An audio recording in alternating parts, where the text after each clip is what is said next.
பரீட்சை எழுதும்போது அவங்களுக்கு எந்த மாடலில் கொஸ்டின் கேட்டிருக்காங்க, என்ன கொஸ்டினில் என்ன மாடலில் கொஸ்டின் கேட்டிருக்காங்கன்றது நமக்கு தெரியணும். உள்ளே நுழைஞ்ச உடனே எல்லாம் பெரிய கேள்வியாக படிச்சு பண்ண இல்லை, ஒன் வேர்டு இருக்குது, அதில் குறுகிய விடையல் இருக்குது, அடுத்து என்னது விரிவான விடையல் இருக்குது. அப்போ அந்த பேட்டர்ன் தெரியணும் இல்லையா? அந்த பேட்டர்னை காட்டுறதுக்கு அவன் எப்படி வருவான், அதை எப்படி ஜெயிக்கணும் பாரு. என் குமாரன் 3 முறையும் சோதிக்கப்பட்டது, 3 முறையும் எழுதியிருக்கிறதே என்று சொல்லி எழுதப்பட்ட வார்த்தைக்கு நேராக தன் மனதை வைத்து ஜெயித்தார் என்று இன்றைக்கு உனக்கும் எனக்கும் ஒரு பெரிய பாடத்தை, வெற்றியின் ரகசியத்தை சொல்லிக் கொடுப்பதற்காக இயேசு அன்றைக்கு சோதனைக்குள் கடந்து சென்றார்.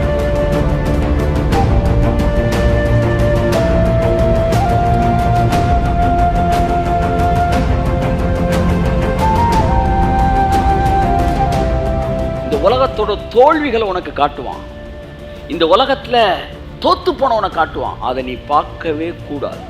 2 விஷயத்தை நீ புரிஞ்சுக்கணும். ஒன்று, நீ இப்படி கண்ணில் பார்க்கறதுல நீ என்ன செய்யக்கூடாது, நடத்தப்படவே கூடாது. உன் கண்ணெல்லாம் டெலிவிஷன் அல்ல, ஹெவன்லி விஷனை பார்க்க வேண்டும். உன்னுடைய கண்கள் ஆவி மண்டலத்தை பார்க்க வேண்டும். இயேசு சொன்னார், பரலோகத்தில் உம்முடைய சித்தம் செய்யப்படுவது போல பூமியில் உம்முடைய சித்தம் செய்யப்படுவதாக, உம்முடைய ராஜ்யம் வருவதாக.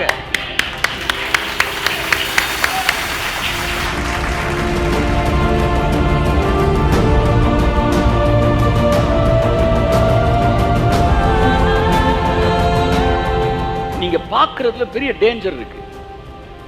ஆகவே நீங்க இங்க பார்க்கறது உங்க சப்கான்சியஸ்ல வைப்ரேட் பண்றதுக்குள்ள நீங்க ஆவி மண்டலத்துல நான் யாரு, தேவன் யாரு, எங்க அப்பா யாரு, நான் கிறிஸ்துவுக்குள்ள யாரா இருக்கிறேன், என் சரீரம் எப்பேற்பட்ட சரீரமா இருக்கு, எனக்குள்ள இப்ப கர்த்தருடைய வல்லமை எப்படி வேலை செய்து கொண்டு இருக்கிறது என்ற ஆவியிலே பார்த்து பார்த்து பார்த்து பழக ஆரம்பிக்கும் போது உங்கள் சரீரம் அதற்கேற்றார் போல ரெசிப்ரோகேட் பண்ணும்.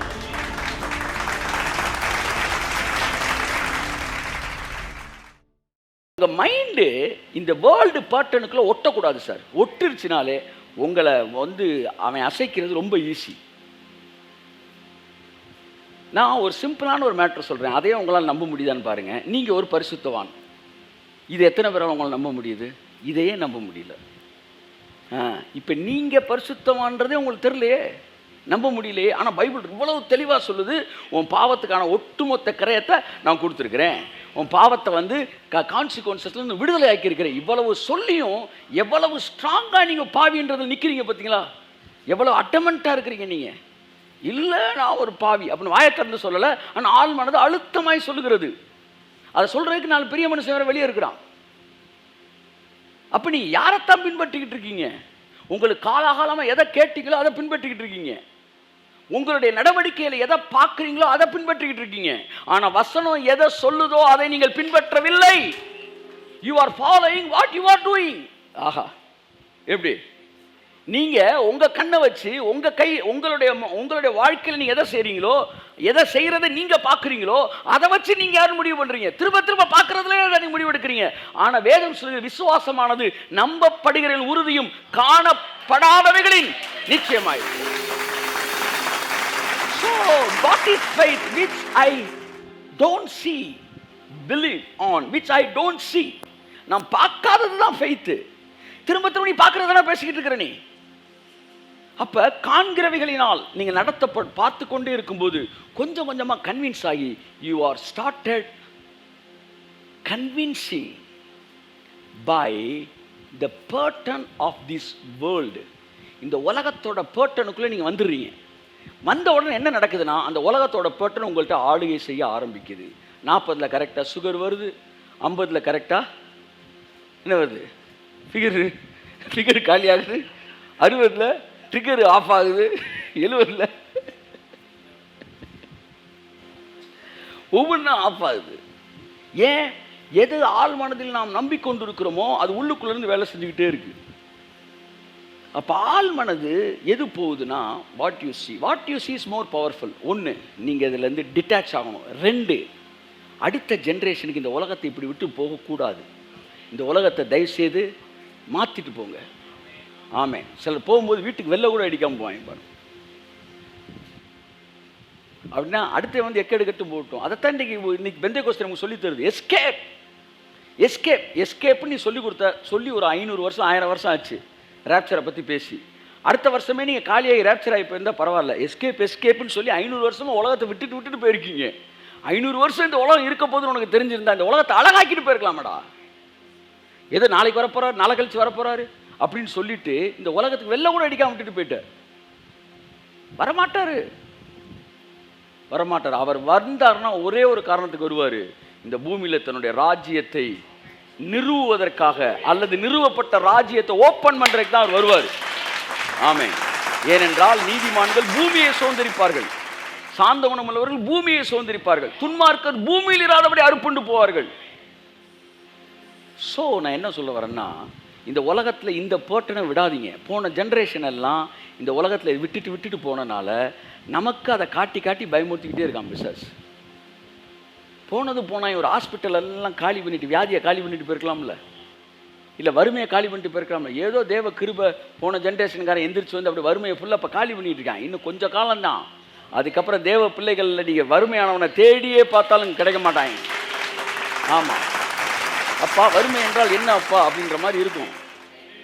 ஆமாம், இயேசு நாமத்தை எல்லாம் மாறுது. இது முழு நேரமாக பாவத்துக்கு எதிராக பிரசங்கம் பண்ணுகிற நூற்றுக்கணக்கான லட்சக்கணக்கான ஊழியர்களை கர்த்தர் எழுப்ப போகிறாரு. எனக்கெல்லாம் இப்போ அந்த ஞாயிற்றுக்கிழமை ஃபுல்லாக வந்து அடுத்து ஒரு 4 வாரத்துக்கு 6 வாரத்துக்கு ஃபுல்லாக ப்ராஸ்பெரிட்டி பேசணும்னு ஆசை. ஒரு நதியை போல் நான் பாய பண்ண போகிறேன். இன்னைக்கு காலையில் வாசித்தேன், கர்த்தர் என்கிட்ட பேசினார். நான் வந்து என்னுடைய வெல்த்தை, என்னுடைய வாட் இஸ் தட், என்னுடைய ஐஸ்வர்யத்தை நதி மாதிரி பாய வைப்பேன். அப்படி பாய போது பாருங்க, நம்ம சபைக்குள்ள பாய போகுது ஐஸ்வர்யம், நதி மாதிரி பாய போகுது. நம்ம வாழ்க்கையில் நதி மாதிரி பாய போகுது ஐஸ்வர்யம். ஆமா, நம்ம நாட்டில் நதி மாதிரி பாய போகுது. எழுதி வச்சுக்க, உங்களில் ஒரு தீர்க்கதரிசி இருந்தான் என்பதை அன்றைக்கு நீங்கள் புரிந்து கொள்வீர்கள் இயேசு நாமத்தில். ஆனா ஒரு விஷயமாவே இருக்காது, கோடிகள் ஒரு விஷயமாவே இருக்காது. ஆமா, உங்களை பணத்தினால் ஆறுதல் படுத்துவார் தேவன். அதுக்கு அடுத்த வசனம் தான் வருது, ஒரு தாய் தேற்றுவது போல நான் உன்னை தேற்றுவேன்,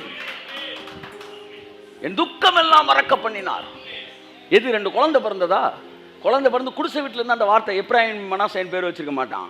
அவன் அரண்மனையில் இருந்தான். சொன்னான், இங்க வா, நாடு ஃபுல்லாக நான் அடிமையாக தெரிஞ்சேன்டா, இன்னைக்கு எனக்கு செல்வத்தை கொட்டி கொடுத்து என் தகப்பன் விட்டு துக்கம் எல்லாவற்றையும் மறக்க பண்ணினார். எனக்கு ஒரு சைக்கிள் வாங்கி தரலன்னு ஒரு வருத்தம் எனக்கு இருந்துச்சு, எங்கள் அப்பா எனக்கு வாங்கி தரலன்னு. அந்த வருத்தத்தை எப்படி மறக்க பண்ணாரு? நான் ஒரு காரில் உட்காந்து போகும்போது, விட்றா இந்த அப்பா சைக்கிள் வாங்கினா உங்கள் அப்பா நான் இதை வாங்கி கொடுத்துருக்கேன்டா சொன்னப்ப எனக்கு அந்த வருத்தம் மறக்குது.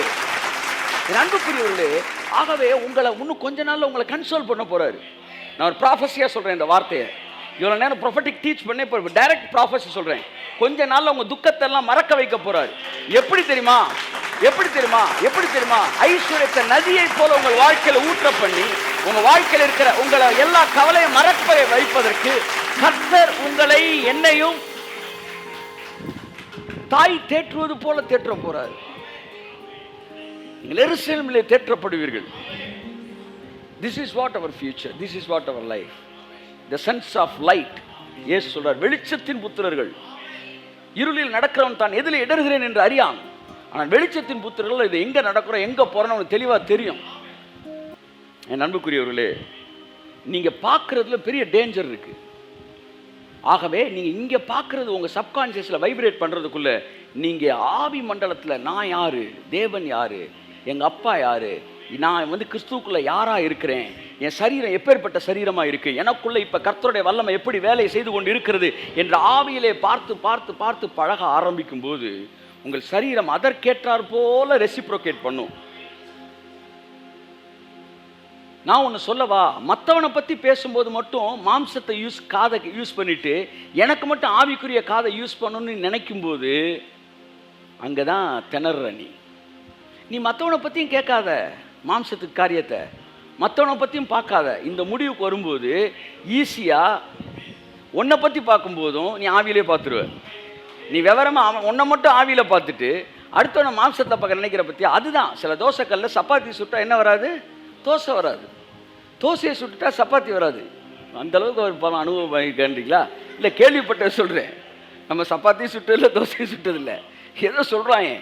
அப்போ நான் என்ன சொல்கிறேன், மற்றவனை நீ மாம்சத்தில் பார்த்துட்டினா ஒன்றை நீ ஆவியில் பார்க்க முடியாது. ஏன்னா நீ சப்பாத்தியை சுட்டுட்ட, நீ ஒன்றை பார்க்கும்போது அப்படி தான் பார்ப்ப. ஆனால் என்னைக்கு நீ மற்றவனையும் ஆவியில் பார்க்குறியோ அப்போ தான் ஒன்றையும் நீ ஆவியில் பார்க்க முடியும். கரங்களை தட்டி கர்த்தர் நன்றி சொல்லுவோம். ஆமென். அதனால மற்றவனை ஈஸியாக மன்னிக்கிறவன் தன்னை ஈஸியாக மன்னிக்கிறான். அவன் எப்பவுமே பரிசுத்தமான்ற மனநிலையிலே இருக்கிறான். ஏன்னா மற்றவனை மன்னிக்கிறான். ஆனால் மற்றவனை மன்னிக்க முடியாதவர்கள் தங்களை மன்னிக்க முடியாது. வெளியில சொல்லிக்கலாம், ஆனால் மன்னிக்க முடியாது. எழுதி கொடுக்குறேன், மற்றவனை மன்னிக்காதவன் குற்ற உணர்ச்சிலாம் செத்து போவான். அதற்கு துணை செய்கிற அத்தனை பேர் அப்படிதான் சாக போறாங்க. அவர்கள் வாழ்க்கையில் விழுந்து போனால் எந்திரிக்கவே முடியாது. ஆனால் மற்றவர்களை மன்னிக்கிறவர்கள், நல்லா பார்த்துட்டேன், மற்றவரை மன்னிக்காதவன் ஒரே ஒரு தடவை தான் விழுவான், எந்திரிக்க மாட்டான். சாகிற வரைக்கும் எந்திரிக்க மாட்டான். சாகிற வரைக்கும் எந்திரிக்க மாட்டான் சார், எந்திரிக்க முடியாது சார். ஆனால் மற்றவனை மன்னிக்கிறவன் 100 தடவை விழுவான், 100 தடவை எந்திரிச்சிடும். 100 தடவை தப்பு, நான் 100 தடவை எந்திரிச்சிடுவான். ஏன்னா அவனுக்கு மற்றவனை மன்னிச்சிருக்கனால அவனை மன்னிக்க என்பது எளிது. அதனால தான் சொல்றேன், நீ மன்னித்து பழகுங்கள். நீங்கள் வந்து you should not be led by what you are seeing. பிசாசு காண்பிக்கிறான், அப்புறம் தான் பேசுறான். அப்ப யாரெல்லாம் ஃபெயில் ஆகுறா? எவன் காமிக்கிறப்ப பார்க்குறானோ அவன் வந்து பேசுறப்ப ஃபெயில் ஆகுறான். எவன் காமிக்கிறப்ப பார்க்கலையோ அவன் பேசுறப்ப ஜெயிச்சிடறான். நான் உங்கள்கிட்ட காமிச்சேன்ல அப்படின்னு சொல்லும்போது, என்ன காமிச்சேன் ஒன்றும் புரியலையப்பா, இல்லைங்க அந்த 3வது சீனில் 4வது ஒன்றும் தெரியலையே பண்ணுறான். ஏன்னா இன்புட் இல்லை. அப்போ ஒன்றை புரிஞ்சுக்காங்க, டெவிலோட ஸ்கீம், இந்த உலகத்தோட பேட்டர்ன். வாசிப்போம் ரோமர் 12:1. இதோட முடிக்கிறேன். அப்படி இருக்க சகோதரரே, நீங்கள் உங்கள் சரீரங்களை பரிசுத்தமும் தேவனுக்கு பிரியமான ஜீவ பலியாக ஒப்பு கொடுக்க வேண்டும் என்று தேவனுடைய இரக்கங்களை முன்னிட்டு உங்களை வேண்டிக் கொள்கிறேன். இதுவே நீங்கள் செய்யத்தக்க புத்தியுள்ள ஆராதனை. நீங்கள் இந்த பிரபஞ்சத்திற்கு ஒத்த வேஷம் தெரியாமல். அவ்வளவுதான் மேட்ரு. நீங்கள் இந்த பிரபஞ்சத்திற்கு ஒத்த வேஷம் தெரியாமல். எல்லாம் என்ன பாருங்க, இன்னைக்கு கிறிஸ்துவ எதன் அடிப்படையில் போகுது சொல்லுங்க, டக்குன்னு எதன் அடிப்படையில் போகுது? உலகத்துக்கு ஒத்த வேஷத்தில் போயிட்டு இருக்கு. எப்படி சார் சொல்றீங்க? ஆமா, நீ கிறிஸ்தவன், நீ வந்து எதை வச்சு ஜட்ஜ் பண்ற? உனக்கு அளவுகோலே உலகம் தான், உலகத்தை வச்சே தான் அவன் பார்க்குற. எதை வச்சு சார் சொல்றீங்க? பாருங்க சார், ஒருத்தன் இப்படி கையை மடிக்கிறான் சார், இப்படி கையை மடிச்சு இப்படி ஏற்றி விடுறான். ஒரு பாஸ்டர் இப்படி கையை மடிச்சு இப்படி ஏற்றி விடுறாரு. அந்த பாஸ்டருக்கு என்ன பேர் வைக்கலாம்? Rowdy pastor. சொல்லுங்க சொல்லுங்க, ரவுடி பாஸ்டர். ஏன் கையை என்ன செஞ்சிட்டாரு? மடக்கிட்டார். சரி, கை மடக்கினால் ரவுடி அப்படின்னு இவனுக்கு சொல்லி கொடுத்தது யாரு?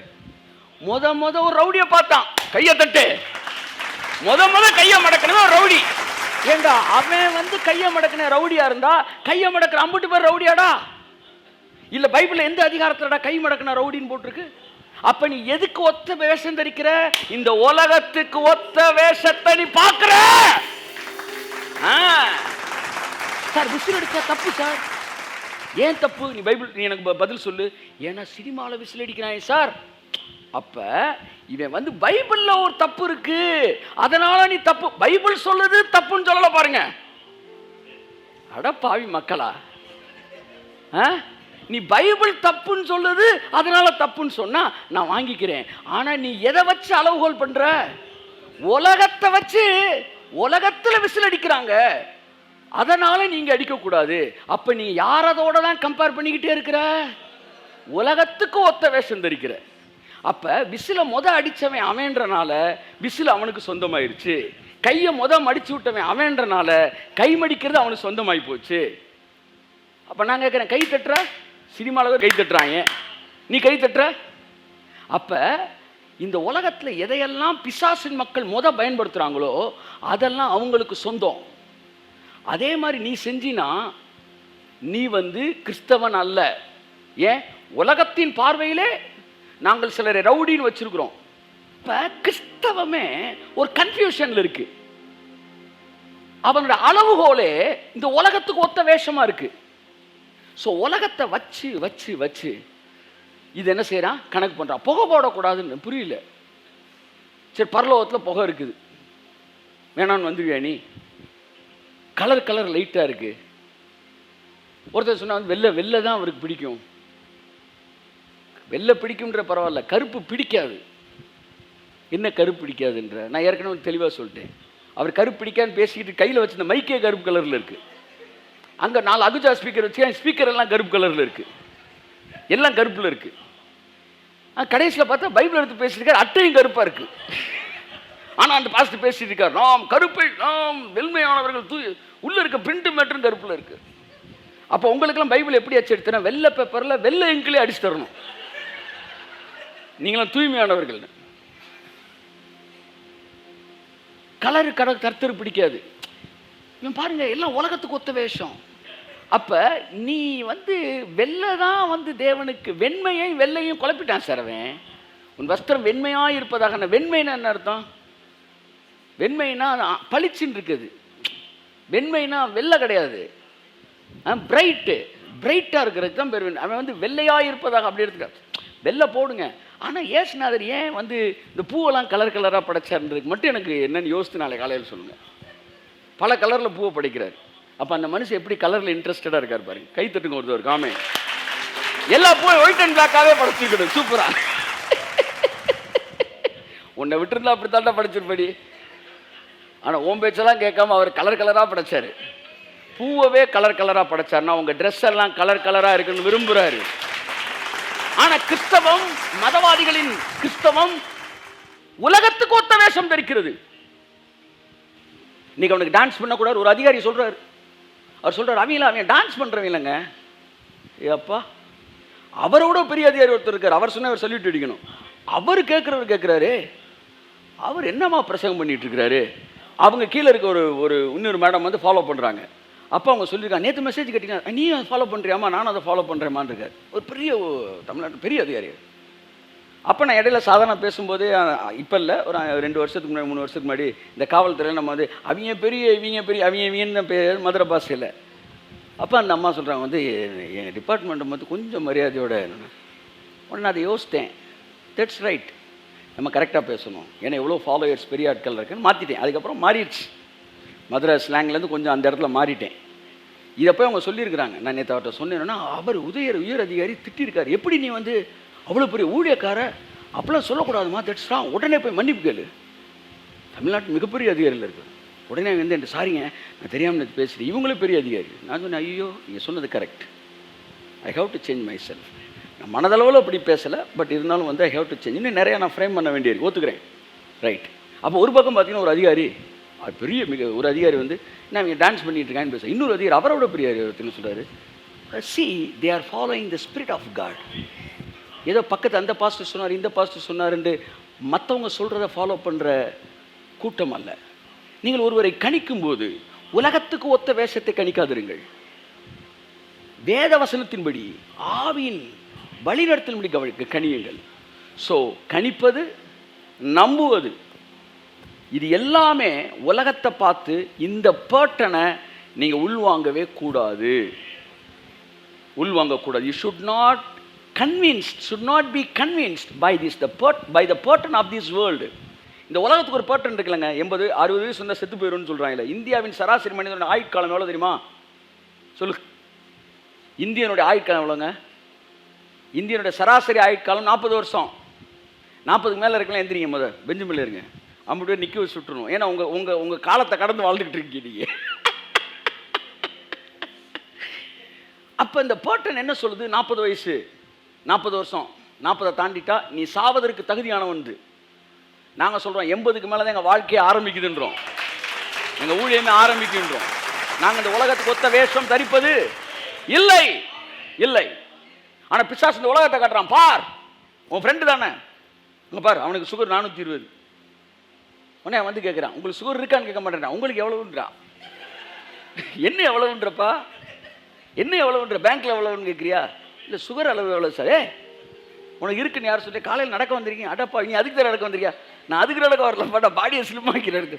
So people are totally they are led by the pattern of this world. Don't be led by the pattern of this world. We are led by the spirit of God. அப்போ சாதாரண மக்கள் கண்களிலே பார்க்கறதில்ல. பயப்பட. நீ 80 வயசு ஆனாலும் உங்களுக்கு குழந்தை பிறக்கும். சாராளுக்கு 90 வயசில் குழந்தை பிறந்துச்சு. கை தட்டுங்களேன் ஒரு தடவை இருக்கு. இந்த செய்தியை கேட்கறது யாராக இருந்தாலும் சரி, குழந்தைக்காக நீ நினைக்கிற, நான் சொல்கிறேன், இந்த உலகம் சொல்லலாம், மருத்துவம் சொல்லலாம், உங்களுக்கு குழந்தை பிறக்கும். இயேசு நாமம்.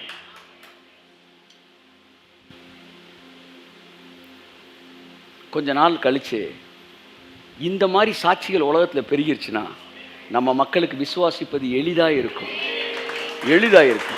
கிணத்துகைன்ற ஒரு சாட்சி, மருத்துவ ஹாஸ்பிட்டலுக்கே போகல அந்த 50 வருஷம் சொன்னேன், ஒரு மருந்து சாப்பிடுன்னு சொன்ன அந்த சாட்சி என் லைஃப்பில் மிகப்பெரிய ஒரு அதிர்வை ஏற்படுத்தியது.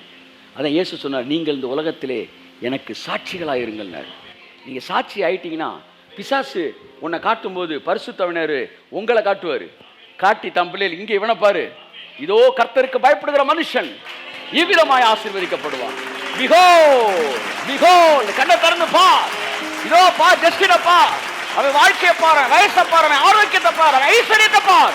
கர்த்தருக்கு பயப்படுகிற மனுஷன் இவ்விதமாய் ஆசீர்வதிக்கப்படுவான் என்று உன்னை என்னை காட்டுவதற்கு ஒரு சாட்சியாக கர்த்தர் ஏற்படுத்துவார்.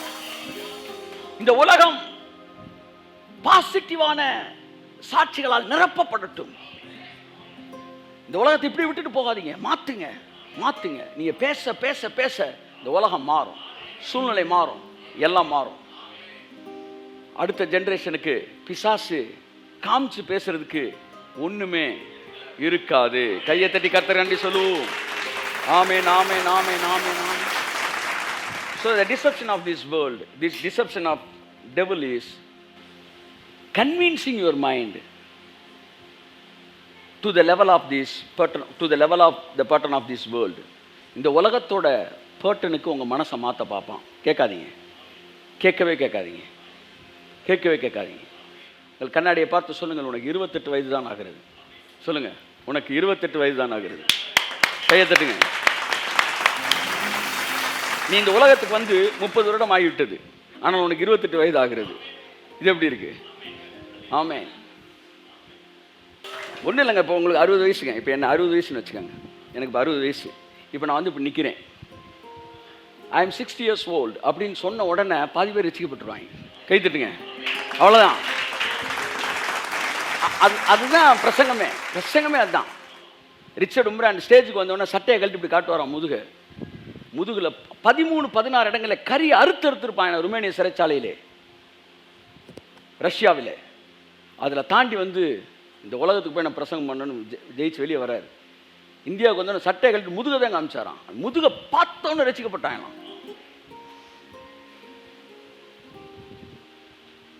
நீங்க சட்டையை கலட்டாமலே ரசிக்கப்படணும். கைதட்டி.